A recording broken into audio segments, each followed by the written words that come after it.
E é com grande alegria que eu venho aqui para poder falar do Senhor. E dentre tantas coisas que Deus ministrou no meu coração essa semana, Ele escolheu um tema que é bastante interessante para a gente pensar, tocar. E eu vou ver se eu consigo falar mais rápido agora à noite, porque depois tem a ceia para ninguém ficar cansado aí.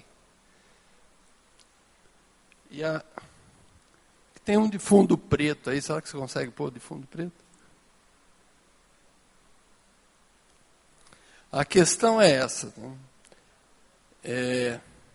A gente vive num mundo tribulado, cheio de dificuldades, passa por muitas dificuldades, por situações difíceis, e no final de tudo, a grande pergunta que a gente tem para fazer para Deus é de quem é a culpa. De quem é a culpa da gente ter tido alguma dificuldade.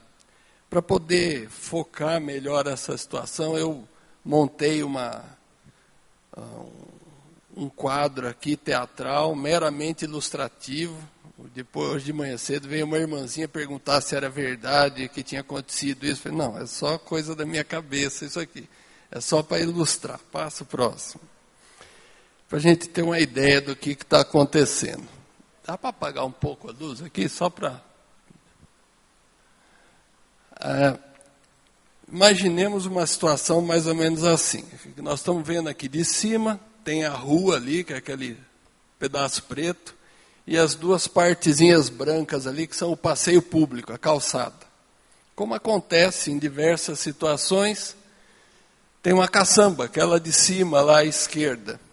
Caçamba cheia de entulho, e esses entulhos também ocupam a calçada, de forma que a pessoa não pode mais passar pela calçada. Se ela quiser passar por aquela situação, ela tem que contornar a caçamba, e quando ela contorna a caçamba, ela vai passar pela rua. Imagina também que nessa situação, do lado de cá, um carro passa no meio daqueles entulhos lá, e só tem uma área estreita para o carro passar. E em determinada situação, nós vamos ter uma mãe, do lado de cá, passando com a filha, e ela está dando a mãozinha para a filha e vai contornar a caçamba, só que a filha fica do lado da rua, em vez de ficar do lado de dentro. E exatamente nesse momento que ela está passando com a menininha de mão dada, um carro faz a curva lá em alta velocidade, não dá tempo de desviar, atropela a menina está aqui do lado sendo socorrida pelos bombeiros e vem a falecer. E aí, numa situação desse tipo, você fica perguntando, de quem é a culpa? A culpa é do cara que colocou a caçamba lá onde não devia ter posto? Ou é do fiscal que devia ter visto isso, que é proibido, e não foi lá ver? A culpa é da mãe que, em vez de atravessar com a criança na mão esquerda do lado do passeio, passou com ela do lado da rua. A culpa é do motorista que interveio ali. A culpa é da iluminação que estava escura, da falta de sinalização. A gente pode ficar procurando um monte de culpados. E cada vez que a gente procurar mais desses culpados, nós vamos achar situações em que um assume uma culpa aqui, outra ali. Mas também tem o lado da pessoa, né? O como ela se sente culpada. Essa mãe, por exemplo, por ter tido a perda da filha, ela vai se sentir culpada o tempo todo. Por que ela não colocou a criança do lado de dentro da calçada, em vez de colocar do lado de fora? Talvez ela tivesse sofrido dano e não a filha. E ela vai carregar essa culpa para o resto da vida. O motorista talvez venha a padecer com a culpa de por que eu fui atropelar aquela criança e levar ela à morte, e agora não vou ter coragem mais nem de dirigir. Se o fiscal tiver um pouquinho de consciência, ele vai falar, se eu tivesse autuado aquela caçamba, talvez isso não tivesse acontecido. Talvez você nunca tenha passado por nenhum problema desse de caçamba e atropelamento. Próximo. Mas você tenha vivido algumas outras situações em que você pode estar querendo saber de quem que é a culpa. O marido saiu de casa, ou a esposa saiu de casa, e você fica perguntando, será que a culpa é minha? Eu não soube amar minha esposa? Ou a esposa fala, eu não soube dar para o meu marido o que ele precisava? A culpa dele ter saído de casa é minha? O filho está envolvido com drogas porque você não deu educação? Ou a culpa é dele porque ele não seguiu o que você falou? De quem é a culpa? Você perdeu o emprego porque você não foi um bom funcionário? Ou porque o seu patrão é um mau patrão e não soube administrar a empresa durante o período da crise e acabou tendo que te demitir? Você passou por um período de doença, ou está passando por um período de doença, sofreu um acidente, teve algum quadro de suicídio ou tentativa de suicídio, e aí você fica pensando de quem é a culpa. Por que aquele jovem se lançou do prédio? De quem é a culpa? Essa pergunta fica martelando na cabeça do crente, do cristão, daquele que busca a Deus, em todas as situações do dia a dia. Tem infinitas outras situações que a gente poderia colocar aqui para ilustrar.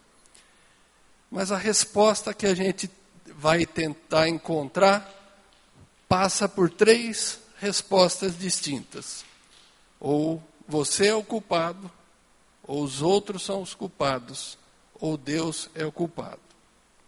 Se você se acha culpado, você vai se punir, vai se retalhar, vai ficar deprimido, vai ficar ansioso, angustiado, a tua vida vai ficar ruim. Se você acha que os outros são culpados, você vai viver e conviver com aquele desejo de vingança, de tentar acabar com aquela pessoa que te prejudicou, com o motorista que tirou sua filha, com o teu patrão que te demitiu injustamente. E essa culpa que você divide entre você e os outros, de uma forma muito sutil, vai caminhar para você acusar Deus de ser culpado de tudo. Afinal de contas, Deus é onipresente, onisciente, sabe de tudo, tem condição de controlar tudo, Ele controla tudo. E se Ele controla tudo, por que Ele permitiu que uma situação dessa acontecesse? Por que Ele permitiu que essa criança morresse? Por que Ele permitiu a tentativa de suicídio ou o suicídio da outra? Por que Ele permitiu a doença? No fundo, inconsciente ou conscientemente, a gente tem raiva de Deus. É difícil admitir isso, mas é a coisa mais comum que a gente encontra nos aconselhamentos de pessoas que estão passando por alguma crise.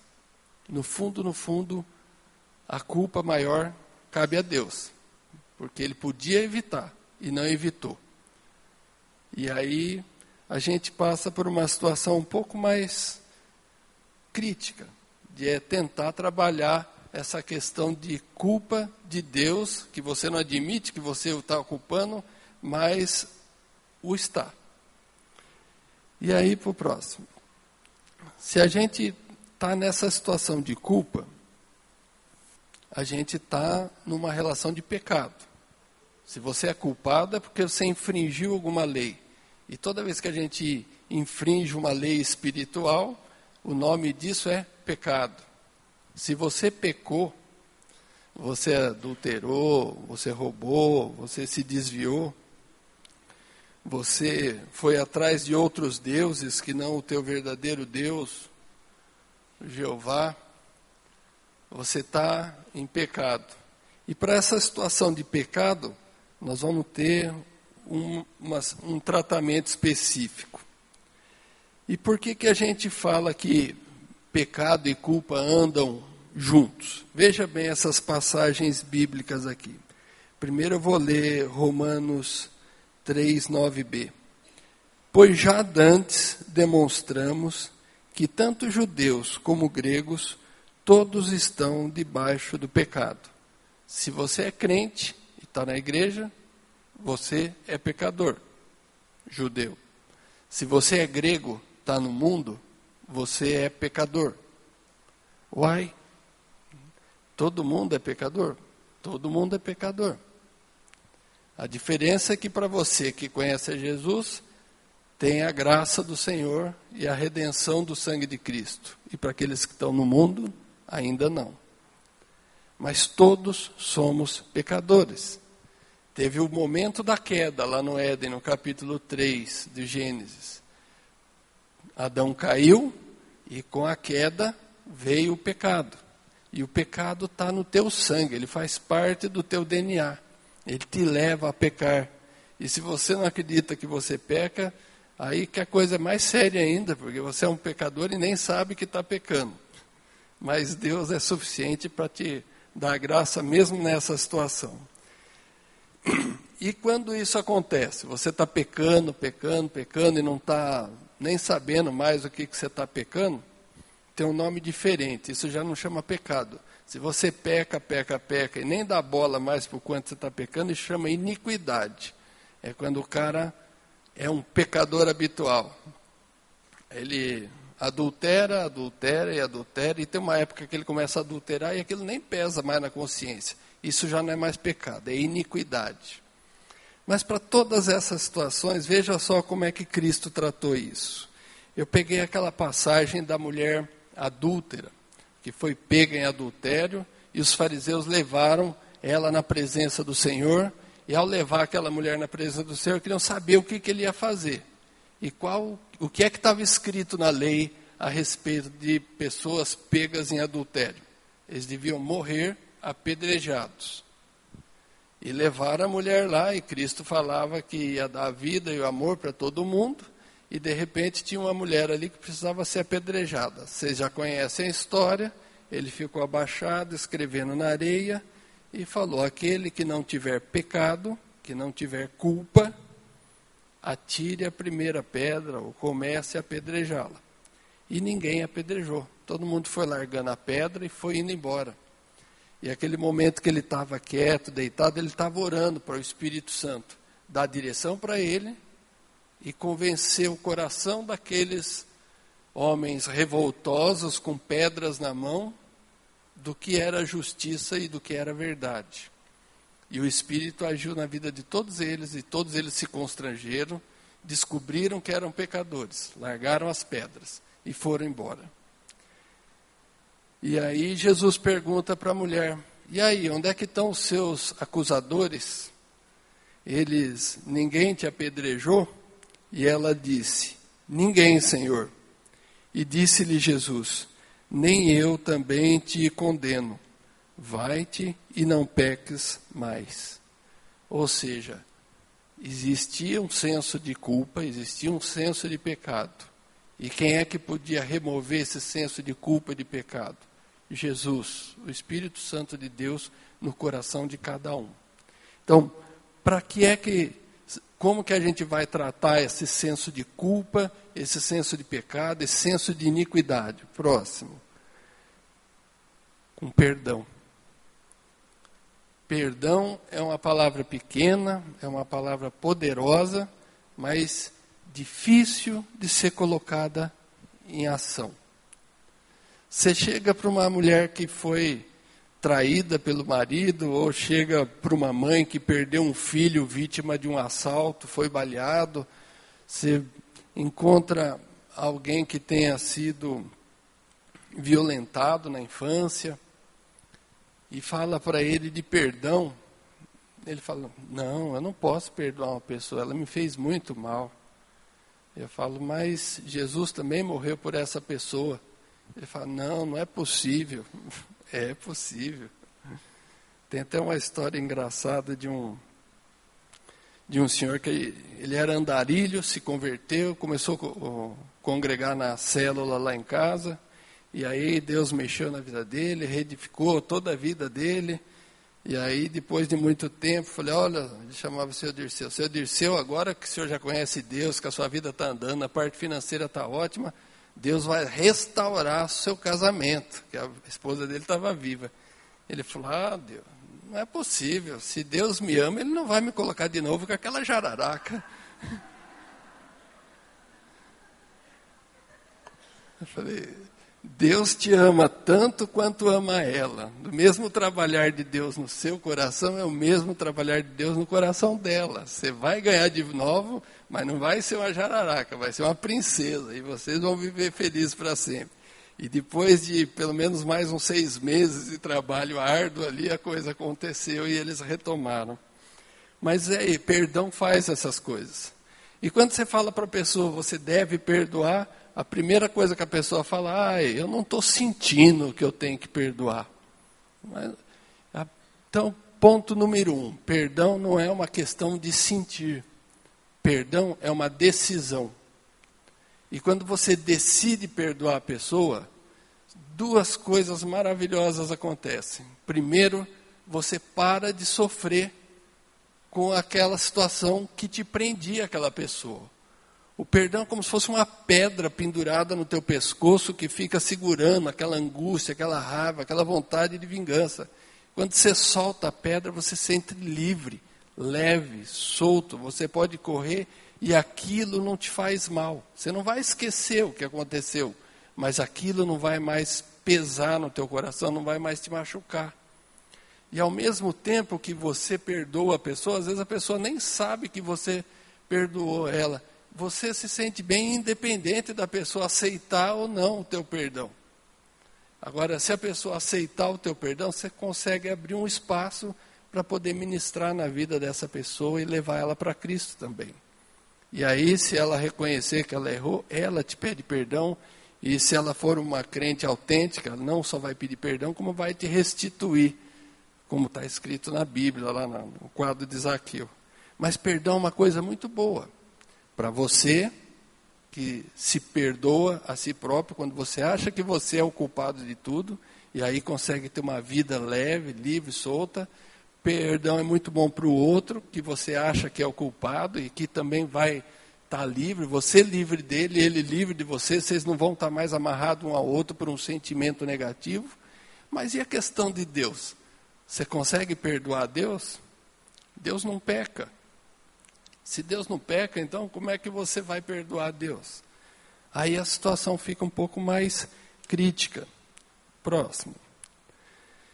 Então vamos tentar aprofundar um pouco mais nessa situação em relação a Deus. A grande questão é, se Deus perdoa os pecados, então por que Ele permite que essas coisas aconteçam?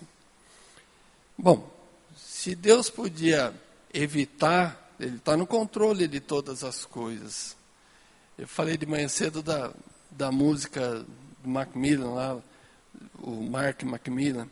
Ele tem uma música que chama Future and Past, Futuro e Passado, que começa fazendo uma analogia, como se Deus fosse uma pessoa que estivesse dirigindo uma carruagem, segurando as rédeas e levando aquele monte de cavalos para onde quer que ele queira. Aquilo vai correndo com aquela velocidade e tudo, mas ele está no controle, levando a carruagem para onde quiser.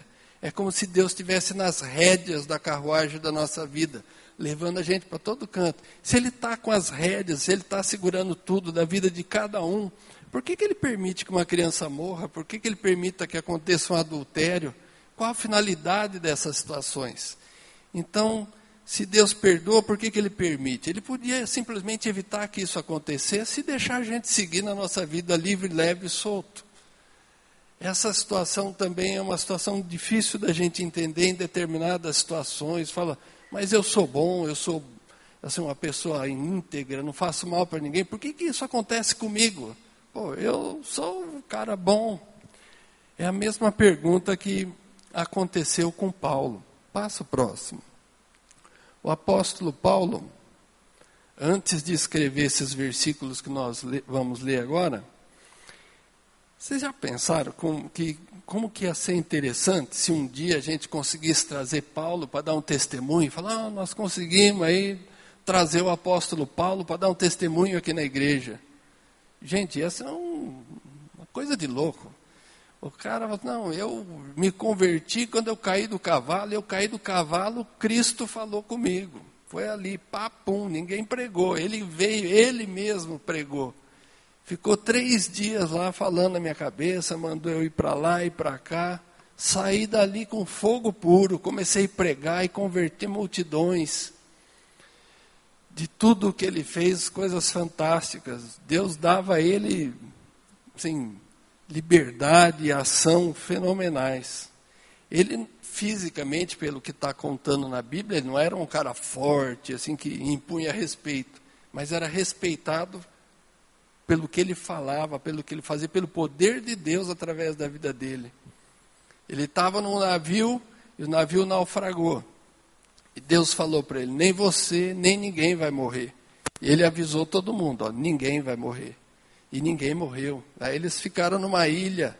A ilha tinha um monte de cobras lá, serpentes venenosas, uma delas picou ele.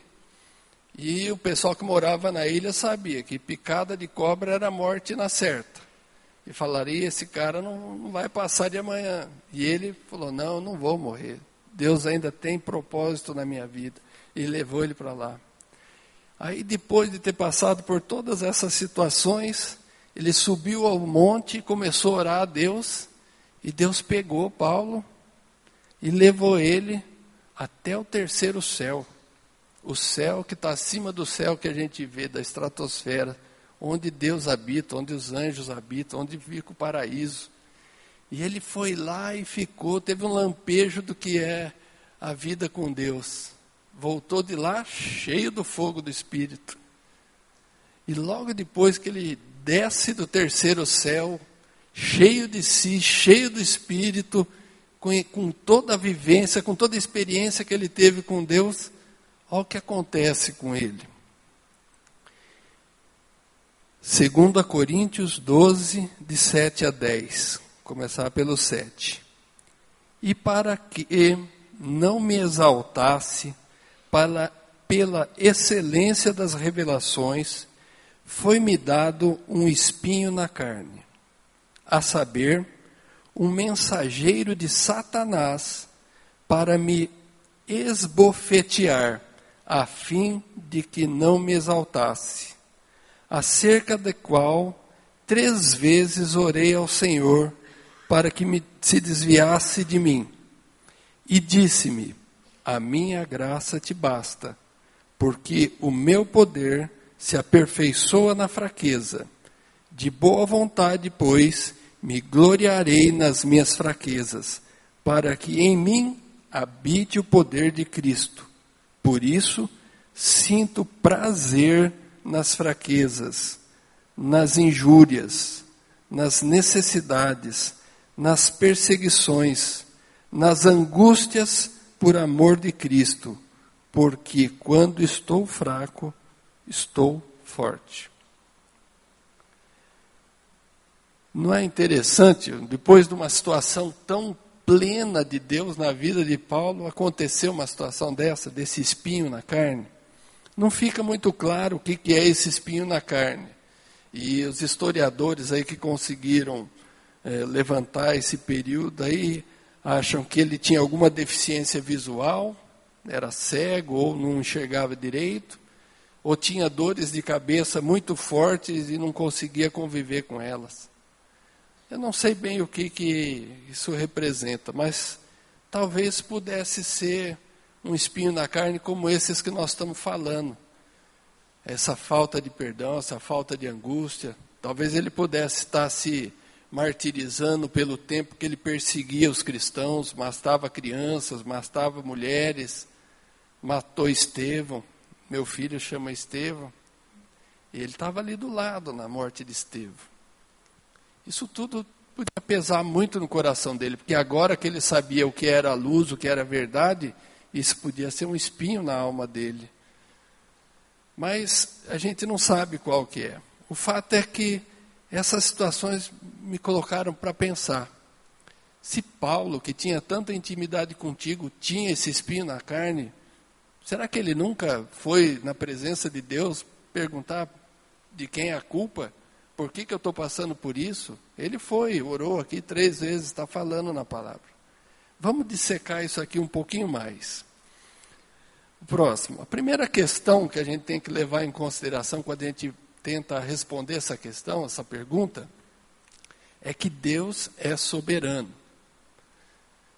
Vocês têm ideia do que significa falar que uma pessoa é soberana? Soberano é um sistema de governo, onde tem uma pessoa que domina e fala sobre tudo e sobre todos. E o que ele manda é lei, o que ele desmanda é lei. Ninguém aconselha, ninguém dá palpite na vida desse soberano. É ele que manda e desmanda. E Deus é assim, ele é soberano. Ele habita nos céus, acima de onde nós estamos, e vive numa dimensão acima da dimensão que nós estamos. Nós conhecemos 3 dimensões, né, incluindo tempo e espaço, que para Deus não existe. Ele é o ontem, o hoje, o amanhã. Para Ele, o ontem e o amanhã é uma coisa só. Ele está no princípio e está no fim. Ele fez todas as coisas. Ele é soberano. E a esse respeito a gente encontra um pouco mais lá em Isaías 46, 9 e 10. Lembrai-vos das coisas passadas, desde a antiguidade, que eu sou Deus, e não há outro Deus, não há outro semelhante a mim, que anuncio o fim desde o princípio, e desde a antiguidade as coisas que ainda não sucederam, que digo, o meu conselho será firme, e farei toda a minha vontade. E farei toda a minha vontade. Isaías 46, 9 e 10. Outro dia o Estevão pregou para os jovens a respeito da vontade de Deus. E aqui está falando, eu farei toda a minha vontade. E a vontade de Deus é boa, perfeita e agradável. E quando a gente lê essa questão do boa, perfeita e agradável, você fala, não, a vontade de Deus é que eu fique na praia o dia inteiro, o tempo todo, tomando água de coco, sem celular do lado, só desfrutando da vida. Não, isso é vontade de Deus para as tuas férias. Mas quando você está ali trabalhando, você vai ter pepino. Quando você estiver em casa, vai ter conflito. Quando você estiver se relacionando com outras pessoas, vai sair faísca. A palavra de Deus fala que o ferro, assim como o ferro afia o ferro, saindo faísca, o irmão edifica a vida do outro irmão. O irmão, a outro irmão também afia. Então, não é um relacionamento simples. Se sai faísca, é porque a coisa esquenta.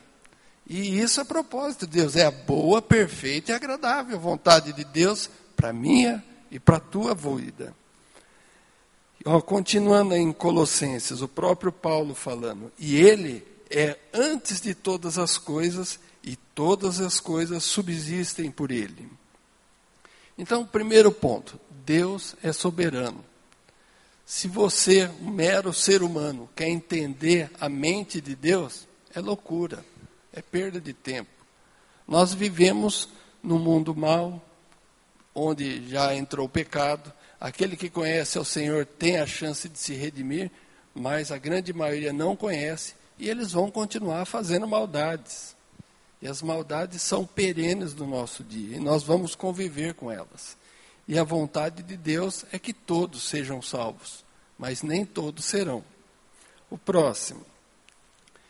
E, sem dúvida, ainda existem muitos mistérios, perguntas sem respostas. E essas perguntas sem respostas é que ficam incomodando a gente. E o que fala a palavra a esse respeito? As coisas encobertas pertencem ao Senhor, nosso Deus. Deuteronômios 29, 29. Ele fala, os meus pensamentos estão acima dos seus pensamentos. E nós não temos condições de entender a mentalidade de Deus.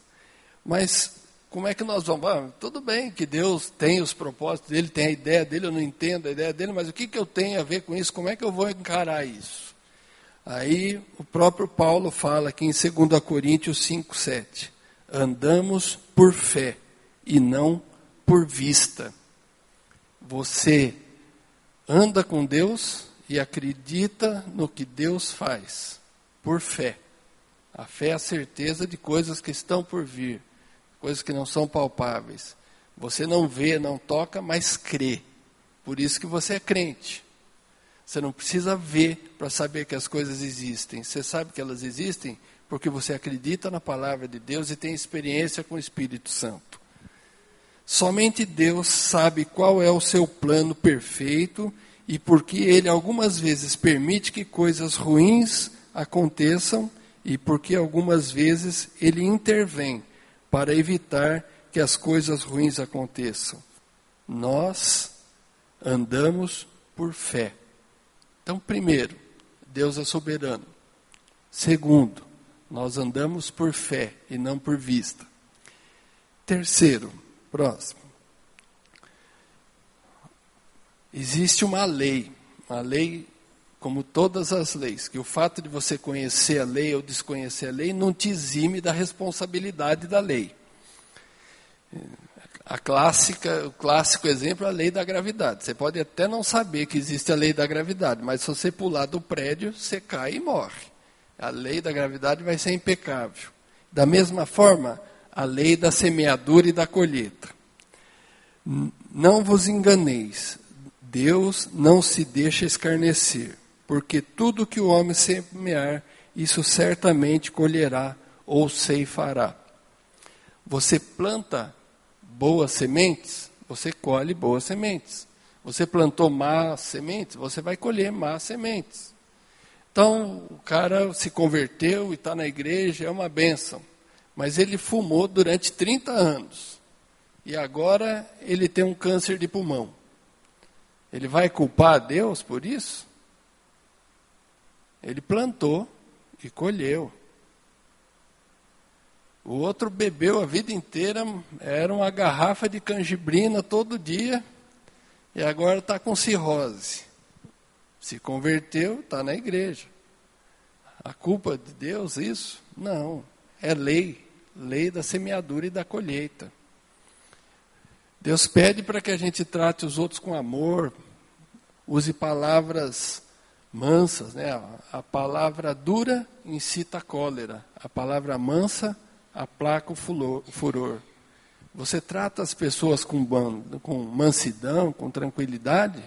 Ou você trata as pessoas, isso vale muito para relacionamento de marido e mulher, né? Trata com o casco e com a ferradura, né? Só dá coice. Dá coice para lá, coice para cá e quer receber carinho? Não, viu? O que você plantou, você colhe.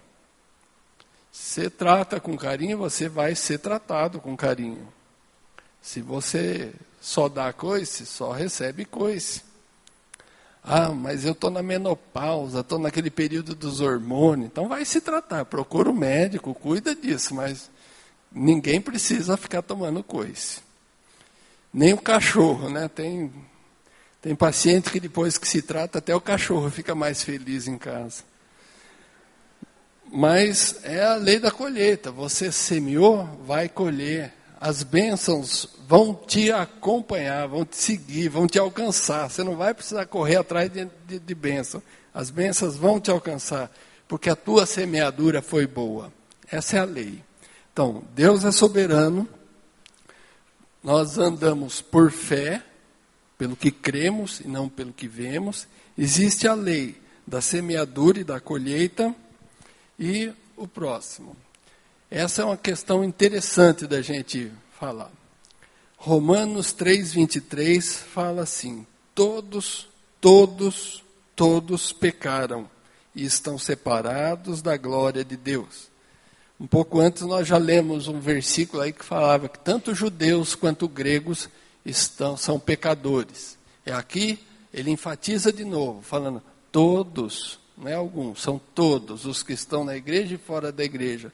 São pecadores, são maus. Nós temos um instinto mau. Recentemente teve um acidente aqui perto de Borborema e Bitinga, que faleceu lá 13 crianças, não sei se mais alguma veio a falecer. O motorista não faleceu. Se vocês olharem o ônibus, vocês vão ver que o acidente rasgou o ônibus de fora a fora do lado que não é do motorista. É um instinto. A hora que o motorista viu o caminhão, ele desviou a ele próprio. E todo mundo que estava do outro lado morreu. Ele é mau? Ele é mau. Ele quis se preservar e todos os outros morreram. Isso é um instinto natural. Você é mau, eu sou mau. Se ficar em alguma situação em que vai depender de você decidir sobre a sua vida e a vida de outra pessoa, dificilmente você vai decidir sobre a vida de outra pessoa. Se você estiver fazendo um negócio com alguém e você for tomar prejuízo, dificilmente você vai querer ficar com prejuízo. Você vai querer empurrar o prejuízo para outro. Você é mau. No dia a dia, eu também. Bom, então a pergunta que a gente vem fazendo é assim: por que coisas ruins acontecem a pessoas boas? De quem é a culpa? Nós estamos partindo do princípio que todos nós somos bons. Mas a palavra fala o contrário. Todos vocês são maus. Então a pergunta certa seria assim: por que coisas boas acontecem a tantas pessoas ruins? Porque tantas coisas boas acontecem a tantas pessoas ruins, só pela graça de Deus. Era para a gente estar aprontando e sendo aprontado o tempo todo. Vocês já pensaram em viver num mundo onde não tivesse o temor de Deus? Cada um por si, Deus para todos? De vez em quando, Hollywood monta uns filmes assim. É uma catástrofe, é tudo destruído, não tem lei, não tem princípio, não tem amor. É matança e sofrimento o tempo todo.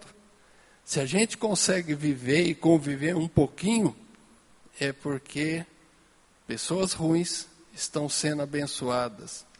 Então a pergunta certa seria: por que coisas boas acontecem a pessoas ruins? Mas cabe a Deus, eventualmente, fazer o juízo dele. De vez em quando ele intervém, de vez em quando ele não intervém. Mas no fundo, ele tem um propósito. E esse propósito vem para te edificar, para te tratar em determinadas situações. Então, se você está passando por momentos de angústia, de doença, de sofrimento, de inquietação, isso tudo é propósito de Deus na sua vida, para que você seja tratado em determinadas áreas e cresça em intimidade com Ele. Nós vamos dissecar um pouco mais agora aqueles versículos passados por esses princípios todos que eu falei. O próximo. Então, no versículo 7, daquele pedacinho que nós lemos lá do 2 Coríntios, e para que não se exaltasse, para que não me exaltasse, Paulo falou. Deus colocou um espinho na carne, e espinho é uma coisa que fala de dor, de sofrimento, de coisa que perturba, não é um sapato apertado, é um espinho, um trem que está ali 24 horas por dia atrapalhando a tua vida. Deus permite o sofrimento para nos fazer humildes. Esse é o primeiro princípio que nós vamos tirar. Humildade. O que é humildade? Humildade é quando você olha para os outros e enxerga os outros como a si mesmo. Você olha de igual para igual. Você não olha de cima para baixo, nem de baixo para cima.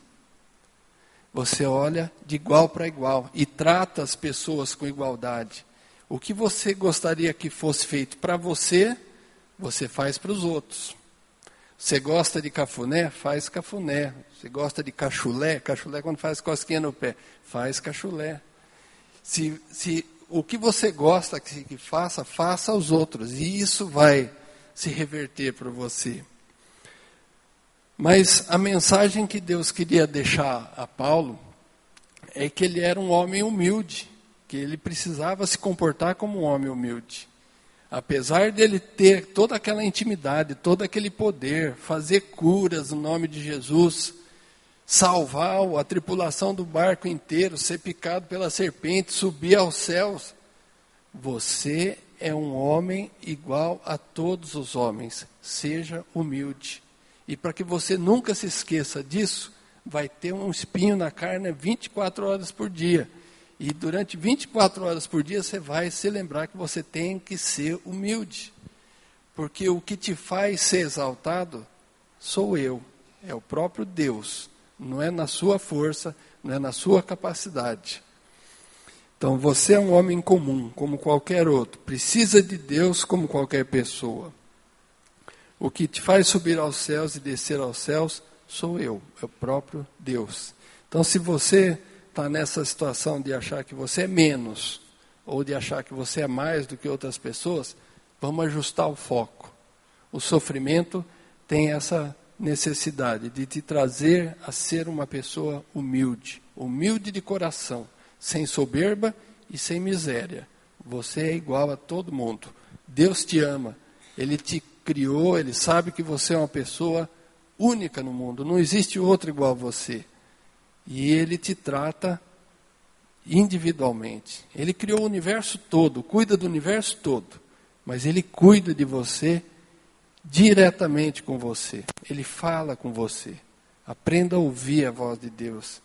E aí você vai ter cada vez mais intimidade com Ele. O segundo princípio, Deus permite o sofrimento para nos trazer para perto dEle. Isso é interessante. 3 vezes orei ao Senhor, diz a palavra de Paulo.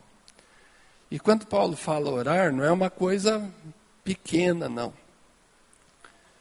Lembrei agora de uma vez que ele estava pregando num lugar e a pregação foi tão longa, que tinha um rapaz sentado num lugar alto lá, ele dormiu, caiu de lá e morreu. Tão longo que era a pregação. Então, quando ele começava a orar a Deus, não era uma coisa assim, ô Senhor, tira esse espinho da carne. Não, era aquela coisa de se humilhar, de ir na presença de Deus, de chorar, de buscar, de batalhar na presença do Senhor, de se quebrantar e ter intimidade, entrar no santo dos santos, na presença de Deus, para buscar dele. Senhor, o que é esse espinho na carne? E não foi uma única vez, foram 3 momentos especiais na vida de Paulo, que ele enumera. Ele falou, foi dia tal, dia tal, dia tal. Foram 3 vezes eu fui na presença do Senhor. E ele não deu resposta nenhuma. Não perca isso. A resposta adequada para o sofrimento é nos voltarmos para Deus. Deus permite o sofrimento para que a gente volte à presença de Deus. Vocês conhecem pessoas, crentes antigos, que se desviaram, que estavam no meio nosso e já não está mais, voltaram para o mundo? Pessoas que trabalhavam na igreja e de repente já não estão mais aqui, estão em outros lugares. Provavelmente eles passaram por algum problema de tribulação, um conflito com o irmão, um conflito pessoal, e ficaram esperando que pessoas, ou eles mesmos, pudessem suprir as suas necessidades. Ninguém, nenhuma pessoa, nem pastor, nem conselheiro, ninguém na célula vai resolver o teu problema. Você precisa buscar a presença de Deus. É essa intimidade que Deus quer estabelecer com você quando Ele atribui esse momento de tribulação na tua vida. É para que você se achegue a Deus. É isso que Ele quer. Ele quer te trazer para perto dEle. Deus é um Deus de relacionamento. E Ele quer isso com você. Quando você enfrenta um problema ou uma dificuldade, ou quando você se vê em uma situação desafiadora, para onde é que você vai? Tem pessoas que vão para a bebida, tem pessoas que vão para o cigarro, tem pessoas que vão para a comida, tem pessoas que vão para a jogatina, tem pessoas que vão para a pornografia, tem pessoas que vão para o trabalho. Quem é teu Deus? Deus quer que você se aproxime dEle. Se você, quando está com um problema, mete a cara no trabalho e vai trabalhar cada vez mais, você está trocando o verdadeiro Deus pelo trabalho. O trabalho está sendo o seu Deus. Se quando você está ansioso, inquieto, você arranca o maço de cigarro e fica fumando um cigarro atrás do outro, o cigarro está sendo teu Deus, é ele que te domina. Deus não quer isso. Ele quer ter relacionamento com você.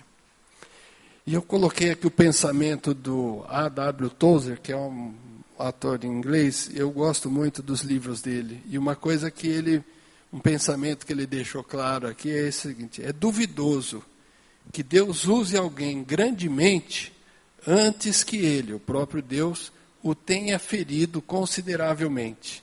Ou seja, é no sofrimento que a pessoa pega e tem intimidade com Deus. É no sofrimento que a pessoa cresce na presença de Deus para poder ter capacidade de ministrar a outras pessoas. Dificilmente você vai encontrar uma pessoa que suba nesse púlpito aqui e não tenha uma história de sofrimento, de dor, de angústia, e que tenha conseguido superar isso com intimidade com Deus. E é isso que vai fazer diferença na tua vida, a intimidade com Deus. O terceiro princípio: Deus nem sempre remove o sofrimento. Essa parte é triste. Veja lá no versículo 8 e 9. Paulo pediu para que se desviasse dele, que se desviasse de mim o espinho na carne. E disse-me: a minha graça te basta. Deus nunca disse a Paulo por que ele não ia remover. Ele simplesmente disse: a minha graça te basta. O que é a graça? Graça que é especificamente assim: você tem dificuldade nessa área? Tem. Você sempre vai ter, mas eu sempre vou estar contigo. Eu sempre vou estar do teu lado, vou estar te carregando. Eu vou estar te acompanhando, vou estar te ajudando. No caso específico de Paulo aqui, se ele tivesse a dificuldade de ler, porque ele era cego ou tinha uma baixa acuidade visual, sempre tinha alguém do lado dele. Ele ditava as cartas e as pessoas escreviam as cartas dele. E ele escreveu praticamente um terço, metade do Novo Testamento inteiro. A graça de Deus, sempre colocando alguém para te ajudar, para te socorrer, para te amparar. No momento de angústia sempre vai ter alguém do lado. Não se desespere. Deus levanta pessoas, situações e condições com as quais você vai vencer esse espinho na carne. Ele pode não ser removido, mas Deus vai estar com você. Confiar em Deus é mais importante do que viver uma vida tranquila. Deus não está interessado em que você viva a vida tranquila. Ele está certamente interessado em que você viva na presença dEle. Por vezes, se Ele remover esse espinho na carne, você vai cair no mundo, vai aproveitar a sua boa vida e desfrutar da vida. Ele não quer isso. Ele quer que você continue na presença dEle, clamando a Ele, vivendo com Ele. O quarto princípio: Deus nos dá a habilidade para enfrentar o sofrimento. Está lá no versículo 9. O meu poder se aperfeiçoa na fraqueza. Você está lá angustiado, deprimido, dolorido, choroso, raivoso, mas Deus vai te dar condições de suportar e superar essa situação. É a força de Deus que vai te manter naquela situação. Você passa por momentos de perda, por momentos de angústia, e pessoas são levantadas para te amparar. Mas mesmo que essas pessoas não sejam levantadas para te amparar, Deus vai estar ali para te amparar. Tem um desenhinho, uma chargezinha que circula na internet aí de um crente reclamando que quando ele chegou no céu, estava olhando as pegadas dele na areia da praia e só via um pezinho. Ele falou: Senhor, foi a parte mais difícil da minha vida. O Senhor falou que sempre estaria comigo e eu olho na areia e só vejo um par de pegada. Ele falou: porque ali eu estava te carregando no colo. A parte mais difícil é assim. Deus pega nas conchas das mãos dele e nos leva no colo. É isso que Ele promete. Ele não promete que vai tirar a dificuldade, nem o espinho, mas Ele vai estar junto com a gente. E o quinto princípio, que eu acho que é o princípio mais bonito disso tudo aí, tem um cunho evangelístico nessa situação de sofrimento. Você está brincando? Eu falei: não estou brincando. Veja lá no versículo 9 e 10, você lê ele direitinho, você vai ver isso. Por quê? Que existe uma multidão de pessoas olhando para você. Você é luz do mundo e sal do mundo. Você faz a diferença no mundo. E toda essa multidão fica te olhando para saber como é que você vai se comportar, como é que você vai sair daquela situação de angústia. Se você vai negar a Deus, se Deus realmente é vivo na tua vida, se Ele é presente na tua vida. E quando você vai lá e vence, todos eles falam, eu quero esse Deus para mim. Eu quero esse Deus para mim. Tem uma médica, ela era pediatra e já era uma senhora de idade, uma cristã verdadeira, trabalhada na obra, muito rica, de uma família muito renomada, de uma cidade aqui de perto. O primeiro neto dela,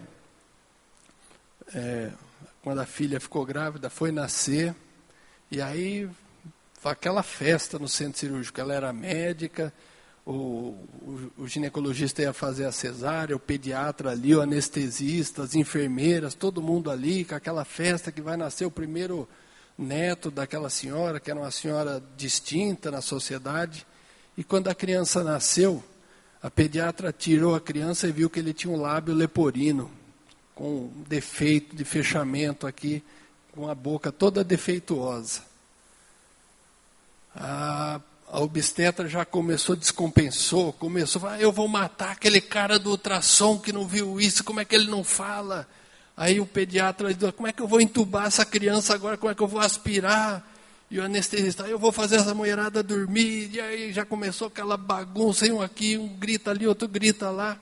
E aquela mulher, aquela senhora, a avó da criança, fala, calma, calma, calma, dá meu neto aqui. Pegou o neto, levou para o bercinho, fez os primeiros tratamentos com calma, com tranquilidade, aspirou, cuidou. Todos da equipe que estavam ali, circulantes, médicos, eu quero esse Deus. É esse Deus que te dá essa tranquilidade, essa capacidade. Eu quero esse Deus. Tem uma multidão de gente olhando você. Se você está na aflição, essa aflição tem propósito. E muitos estão esperando para ver o que acontece. Veja o que está escrito aqui, ó. Não virá sobre nós provação maior do que aquela que pudermos suportar. Deus não dá um fardo maior do que aquele que a gente pode suportar. Fiel é Deus, que juntamente com a provação, dará também o escape, para que possamos suportar. Ele nunca falha, pois não pode negar-se a si mesmo. Amém? O próximo, a segunda parte desse versículo. Portanto, nós também, pois que estamos rodeados de uma grande nuvem de testemunhas, deixemos todo o embaraço e o pecado que tão de perto nos rodeia e corramos com paciência a carreira que nos está proposta. Hebreus 12:1. Você é um vencedor. Você só precisa saber disso para poder vencer. Para vencer a gente precisa correr e correr rumo a Cristo, com Cristo, em Cristo. É isso que vai fazer a diferença. Quando você estiver na tribulação, muitos vão vencer. Você chega na célula e conta, eu estou passando por uma situação. Passa 3 células, você conta, eu venci aquela situação. Todo mundo se alegra, todo mundo se aquebranta. Tem um cunho evangelístico fenomenal. Isso é propósito de Deus.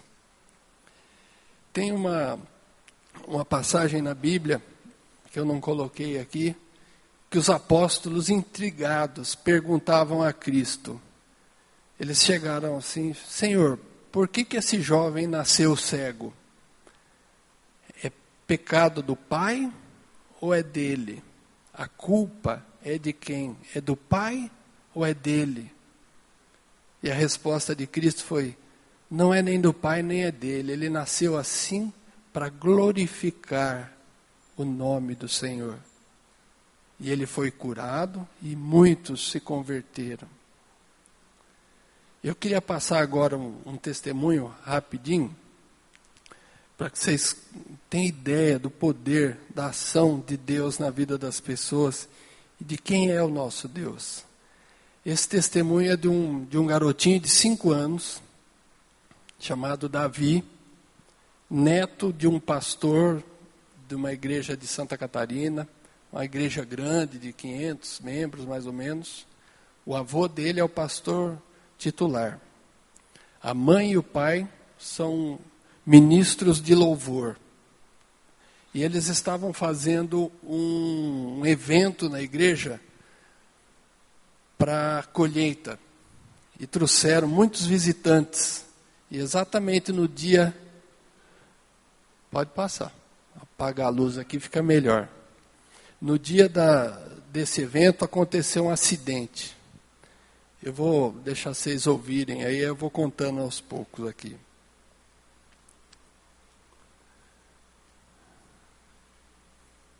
Homem de Deus, ungido do Senhor. Meu pai é um homem, minha mãe, uma mulher de Deus. Tem falado da palavra do Senhor, tem ministrado a muitas famílias. E nós também trabalhamos no reino do Senhor, com louvor, com o ministério de casais, com curso Casados para Sempre, onde a minha irmã, meu cunhado são os líderes, e nós também somos líderes de casais. E assim como o casal que antecedeu-nos falou da batalha espiritual, que é a 11ª semana, nós na 11ª semana, quando estávamos ministrando para casais, estávamos ministrando sobre batalha espiritual. E naquela semana, irmãos, nós vimos um mover diferente naquela semana e nós não sabíamos o que era. Eu sentia, Deus me impulsionava a trabalhar com oração mesmo, mais intensa. Naquela semana, com jejum, eu e minha mãe fomos à igreja, jejuamos, estávamos orando, clamando a Deus, mas nós não sabíamos o que haveria de acontecer naquela semana. Eu achava que era só por causa da batalha espiritual na vida dos casais que nós estávamos ministrando. E quando chegou, e também no domingo nós tínhamos um culto muito especial na nossa igreja, que seria o culto do amigo. E nessa semana, e nós estávamos em oração, em guerra de oração. Mas quando nós estávamos nos preparando para iniciar o louvor nesse domingo, onde muitas visitas iam estar na igreja, estávamos nos preparando, um da nossa banda veio me chamar que havia acontecido um acidente com meu filho, mais moço, o Davi, na frente da minha igreja. Irmãos, quando nós chegamos e nos deparamos com aquela cena, uma moto tinha acidentado meu filho Davi, com 5 anos, na frente da minha igreja, 10 minutos antes de começar o culto. Foi algo impactante na nossa vida, irmãos. Quando nós chegamos, tinha muita visita na nossa igreja nesse dia. E quando nós fomos chamados, nós fomos os últimos a chegar.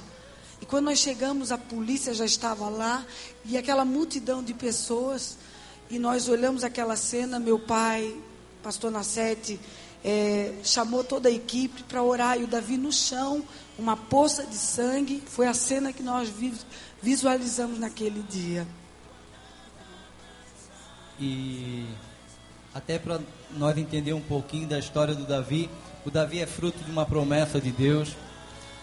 Nós aqui, como já foi comentado anteriormente por outros casais, nós tínhamos sim um planejamento familiar, e nós, mais eu, planejávamos 2 filhos.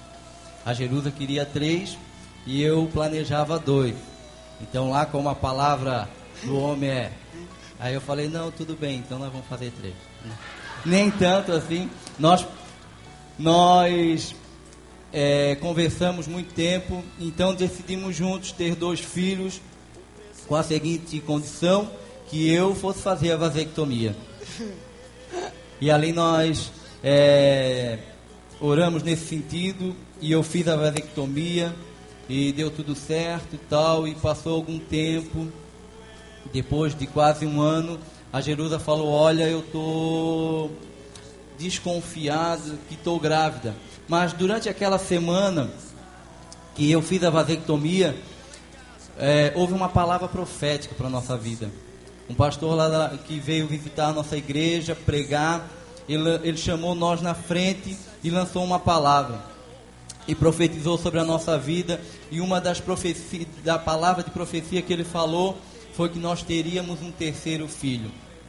E naquela mesma semana eu havia feito a vasectomia, e nós esperamos, descansamos em Deus, achamos assim um tanto estranho, mas os planos de Deus às vezes é diferente dos nossos planos. E depois de algum tempo, a Jerusa engravidou, e eu voltei lá para saber com o médico o que tinha acontecido, e foi na clínica e fizemos os exames, e o médico falou, tem certeza que tu já fez vasectomia? Porque está tudo normal contigo, é impossível, não? E ali nós aceitamos o milagre de Deus sobre a nossa vida e sobre a vida do Davi. E o Davi, nesse dia que aconteceu o acidente, que nós chegamos naquele momento, que eu cheguei, me deparei com aquela situação, o Davi no chão, com muito sangue, uma lesão muito grande no crânio, na parte frontal esquerda, com perda de massa cefálica, o cérebro caindo por aqui, no asfalto, uma grande quantidade de cérebro. E nós vimos ali aquela situação terrível, e nos dirigimos ao hospital, e a ambulância levou então o Davi, e a equipe médica chegou para nós e falou, olha, a situação do Davi é muito grave, ele perdeu muita massa cefálica no acidente e na cirurgia. E nós tivemos que remover uma grande parte do cérebro dele, e essa parte do cérebro é uma parte que é responsável por todo o movimento do lado direito dele e da fala. E o procedimento que nós fizemos foi que ele permanecesse vivo. E nós não vamos conversar sobre sequela agora. E aí houve todo aquele acontecimento, eles fizeram a cirurgia, o Davi foi para a UTI, e justamente como o neurocirurgião havia dito, o Davi, assim que saiu da UTI, ele não movimentava todo o lado direito, do pé à cabeça, e não falava. Mas o engraçado é que desde o momento do acidente, eu e a Jerusa, nós não nos desesperamos. Nós já víamos, contemplávamos o milagre de Deus no Davi. E ali naquele momento que nós víamos toda aquela situação, as pessoas desesperadas, eu e a Jerusa estávamos calmos. E nós fomos lá na UTI, no momento que o Davi estava ali naquele quadro tão difícil. Nós conversamos com o médico, pedimos para que pudéssemos bater foto dele, filmar ele, e eles acharam aquilo muito estranho. Mas é porque nós tínhamos certeza absoluta no milagre do Senhor. E os psicólogos vinham conversar com a gente, chamaram para nós levarmos nossas crianças para que eles também conversassem, porque a situação do Davi na UTI era de morte iminente, e eles não confiavam em momento algum que o Davi fosse sair dali com vida. E naquela situação tão terrível, nós em momento algum duvidamos do poder de Deus. E o Davi, no 17º dia que estava no hospital, ele saiu de uma maneira milagrosa do hospital, e nós vamos estar acompanhando um pouco do vídeo que nós preparamos. Queremos ver ali se o pessoal está preparado. Amém? Nós não vamos nos prolongar muito aqui. O vídeo já fala por si só. Que vocês possam contemplar então. No teu nome vidas restaurei. Esse pequenininho é o Davi, que está bem no começo. No teu nome muitos filhos. Consagração dele na igreja. A banda deles que toca. Família toda unida.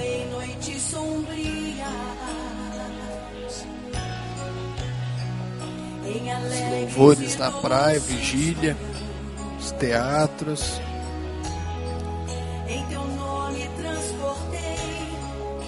Pessoal envolvido no grupo de jovens.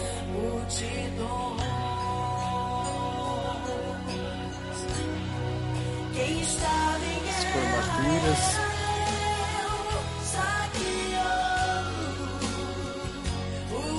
São os grupos de casados, os testemunhos.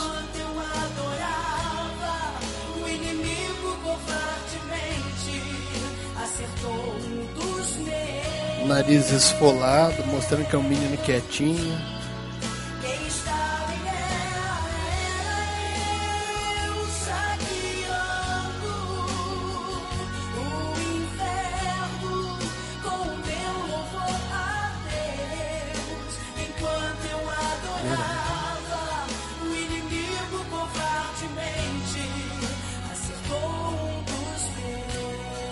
Aí já é o dia do acidente, 29 de junho. Bem na frente da igreja, uma rua movimentada e a ambulância socorrendo o Davi. Eles saíram daí e foram direto para Florianópolis. Aí ele entrando na ambulância, com os intensivistas junto. Ele só voltou a respirar depois que o avô começou a orar em volta dele. E toda essa turma foi para o hospital para fazer vigília na porta do hospital.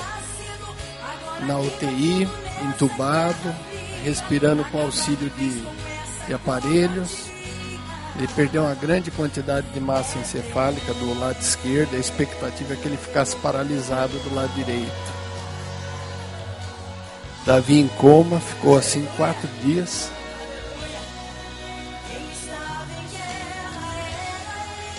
A abordagem foi no lobo craniano do lado esquerdo, na incisão grande. Aí ele ainda está respirando com auxílio de aparelhos, fazendo ventilação, mas já está melhorando o aspecto dele. No 4º dia ele começa a acordar. E só o lado esquerdo que mexe, como havia sido previsto pelo pessoal da neurologia. Agora vocês imaginem o pai e a mãe filmando isso tudo como uma ação de fé. A fé é loucura para aqueles que não conhecem a Deus. E eles chamaram as psicólogos, psiquiatras para cuidar da família. Esses caras estão todos sem noção. Passado o tempo, ele vai melhorando. Vai tirando as ataduras, os hematomas vão sumindo. Olha a posição que ele já está aí. Ó. A perna direita já está mexendo. Vocês percebem que ele já consegue manter a perna numa situação.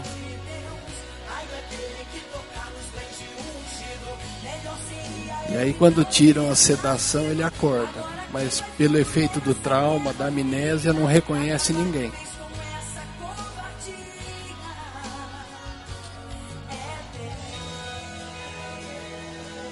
Olha a incisão feita na cabeça dele. Ele ficou sem essa parte do osso do lado esquerdo. As alegrias começam a falar e a reconhecer as pessoas. Já dá positivo de que ele está bem. E ninguém acreditava nem que ele fosse ficar vivo. Aí ele acorda e começa a jogar joguinho no computador, aqueles que tem que passar de fase para fase, ou seja, ele não só joga, como consegue raciocinar e manter um nível de consciência e atividade. Perdeu um dente, olha lá aqui. E essa parte abaulada aqui é a parte que não tem osso. E aí ele sai do hospital e vai para casa sem tomar nenhum remédio, nada. Andando e dando testemunho do poder de Deus. O pastor foi lá, o pastor Arthur foi junto lá. Esse pastor é responsável pelo MMI lá no Rio Grande do Sul.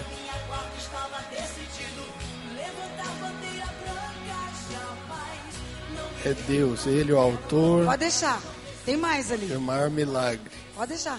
Toda honra e glória a ele. E esse é o Davi falando. Não ia falar.